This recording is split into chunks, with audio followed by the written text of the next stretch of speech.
बात आज की चैनल के कार्यक्रम आर पार में मैं सुरेंद्र चतुर्वेदी आपका स्वागत करता हूं। जहां पर कृपा दिल्ली की हुई वही सिर्फ मंत्री हुई। कयासों के घोड़ों पर सवार कौन कौन से योद्धा हैं जो बनाए जा सकते हैं मंत्री। दोस्तों, राजस्थान की राजधानी भले ही जयपुर ही हो, लेकिन राजस्थान भाजपा की राजधानी दिल्ली स्थानांतरित हो चुकी है। संगठन और सत्ता दोनों ही दिल्ली के रिमोट से संचालित होंगे। यह प्रारंभिक तौर पर साफ नजर भी आ रहा है। मुख्यमंत्री के मनोनयन, उप मुख्यमंत्रियों के चयन, विधानसभा के अध्यक्ष का स्वयंवर सब भाजपा के हाईकमानों के इशारों पर ही हुआ। लोकतांत्रिक पार्टी का यह बदला हुआ संस्कार राजनीति के धुरंधरों को समझ में नहीं आ रहा। आश्चर्य तो इस बात का है कि हिंदूवादी संघ इस बदले हुए डीएनए को बर्दाश्त कैसे कर पा रहा है। इसे क्या यूं मान लिया जाए कि संघ की इस कठपुतली नृत्य कला को मौन स्वीकृति दे दी गई है। राज्य के मंत्रिमंडल के विस्तार की खबरें बाजार में आ रही हैं। दिल्ली में हुई राज्य के नेताओं की बैठक में जिस तरह चुन चुनकर इच्छित नेताओं को बुलाया गया, उसे देखते हुए लग रहा है कि पार्टी हाईकमान ने सब कुछ अपने अधिकार क्षेत्र में कब्जा लिया है। मुख्यमंत्री जयपुर में उसी तरह राजपाट चलाएंगे जिस तरह भरत जी ने अयोध्या में चलाया था। भगवान राम की खड़ाऊ राज सिंहासन पर रखकर उनके गायबाना आशीर्वाद से राजपाट चलाया गया। प्रभु इच्छा से ही जयपुर में भी राजपाट चलाए जाने की दृष्टिगोचर हो रहे हैं। अनुमान लगाना अलग बात है, मगर दावे के साथ कहना कि अमुक नेता को मंत्रिमंडल में पनाह मिल जाएगी कहा नहीं जा सकता। यही वजह है कि मैं भी हवा में लठी घुमाकर मात्र कयासों के आधार पर आपसे मुखातिब हूँ। मेरे कयास दिल्ली के जुड़वा भाइयों के सोच के साथ सामने नतमस्तक हैं। किरोड़ीलाल मीणा को मुख्यमंत्री बनाया जाना तय माना जा रहा था, किंतु उनको मंत्री भी बना दिया जाए तो मैं ईश्वरीय अनुकंपा मानूंगा। यदि गहलोत की तरह भजनलाल शर्मा को गृह मंत्रालय अपने पास रखने के आदेश दे दिए गए तो किरोड़ीलाल मीणा को चिकित्सा विभाग देकर सम्मानित किया जाएगा। यह बात अलग है कि दिल मसोस कर चल रहे मीणा साहब इस पद के लिए तैयार भी होते हैं या नहीं।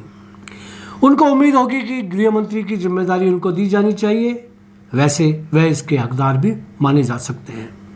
अन्य राजनेताओं में राजवर्धन सिंह भी किसी खास ओहदे से नवाजे जाने चाहिए। सांसद की जगह अब वह जयपुर झोटवाड़ा के विधायक हैं। अनुभवी और अंतर्राष्ट्रीय निशानेबाज सिंह को देखते हैं मोदी जी किस मंत्रालय के लायक समझते हैं। इसी क्रम में अगले मंत्री बाबा बालकनाथ भी हो सकते हैं क्या होने चाहिए। मुख्यमंत्री की दौड़ में रफ्तार पकड़कर दौड़ने वाले आर पार नेता बाबा बालकनाथ भी गृह मंत्री बनाए जा सकते हैं, मगर यह सौभाग्य उनको प्राप्त हो पाता है या ऐरा गैरा मंत्रालय उनको चूर्ण की पुड़िया बनाकर दे दिया जाता है, यह देखने लायक बात होगी। अगले क्रम में प्रताप सिंघवी भी धुरंधर नेता हैं और उनको भी मंत्री पद दिया जा सकता है।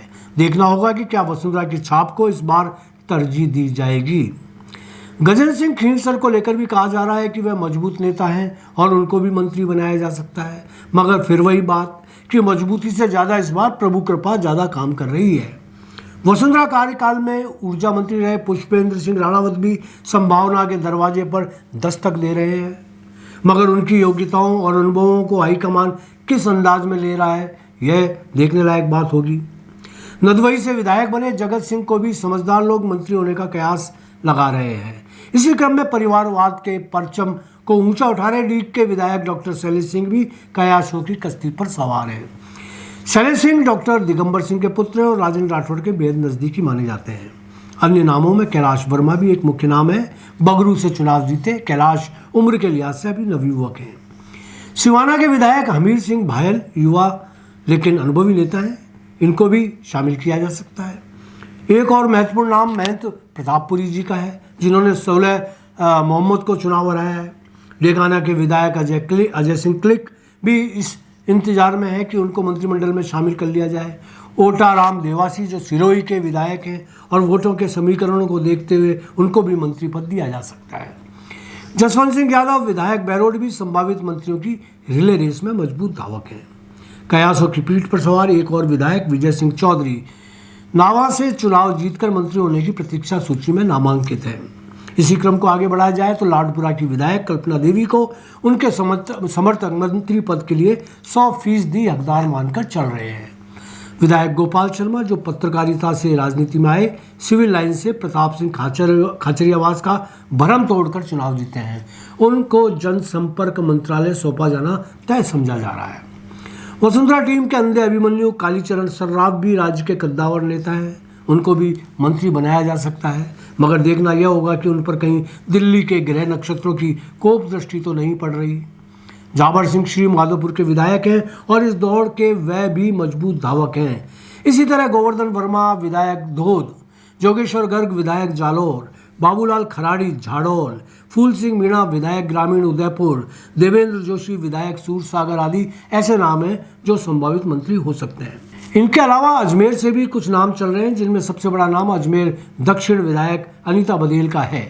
यह नाम मुख्यमंत्री और उप मुख्यमंत्री तक के लिए सामने लाया गया था, मगर अंत समय में घोषणा के बाद बदल दिया गया। पूर्व में बाल विकास मंत्री नहीं, बघेल हर तरह से मंत्री बनने की हकदार हैं।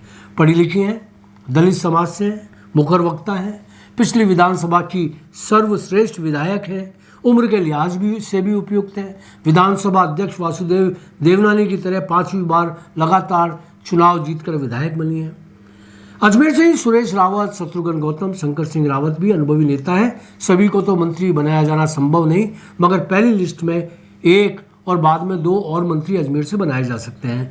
यूं वहीं देवनानी जी अध्यक्ष के संवैधानिक पद पर होने से मंत्री नहीं माने जा सकते, इसलिए अजमेर से अन्य चेहरों को तो मंत्री बनाया ही जा सकता है।